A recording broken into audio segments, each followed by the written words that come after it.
দুর্গাপূজার একটু অবিচ্ছেদ্য অঙ্গ হলো কলা বউ ও নবপত্রিকা।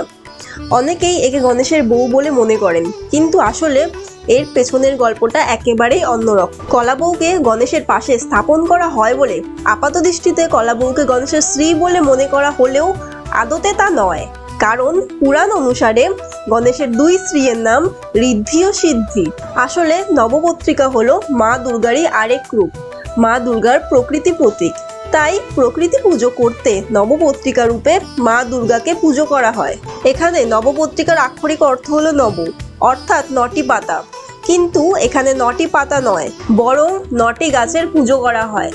এই 9টি গাছের মধ্যে থাকে কলা, বেল, অশোক, কচু, হলুদ, ধান, জয়ন্তী, মান ও ডালিম। এই 9টি গাছকে একসঙ্গে শ্বেত অপরাজিতা লতা দিয়ে বাঁধানো হয়। তারপর শাড়িতে মুড়ে সিঁদুর দিয়ে সাজানো হয়, যা নতুন বধূর প্রতীক। এই রূপেই তিনি গণেশের পাশে পূজিত হন। এই 9টি গাছ দিয়ে দেবীর 9টি রূপকে পুজো করা হয়। এখানে কলা গাছ হলো দেবী ব্রাহ্মণীর প্রতীক, কালো কচু দেবী কালিকার প্রতীক, মান কচু দেবী চামুন্ডার প্রতীক, হলুদ দেবী দুর্গার প্রতীক, জয়ন্তী দেবী কার্তিকীর প্রতীক, বেল দেবী শিবানীর প্রতীক, ডালিম দেবী রক্তদন্তিকার প্রতীক, অশোক দেবী শোকরহিতার প্রতীক এবং ধান হলো দেবী লক্ষ্মীর প্রতীক। এই 9টি গাছ আসলে দেবীর 9টি শক্তিকে বোঝায়।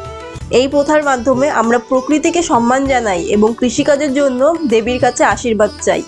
তাহলে বুঝতেই পারছেন, কলা বউ শুধু একটি প্রথা নয়, এটি আমাদের সংস্কৃতি ও প্রকৃতির প্রতি ভালোবাসার একটি সুন্দর প্রকাশ। তাই পরের বার যখন মণ্ডপে যাবেন, তখন কলা বউকে গণেশের স্ত্রী বলে মনে করবেন না। তখন এই বইয়ের দিকে একটু অন্যভাবে তাকাবেন, এর গুরুত্ব অনুভব করবেন। সবাই খুব ভালো থাকবেন, আনন্দ করবেন। শুভ দুর্গাপূজা।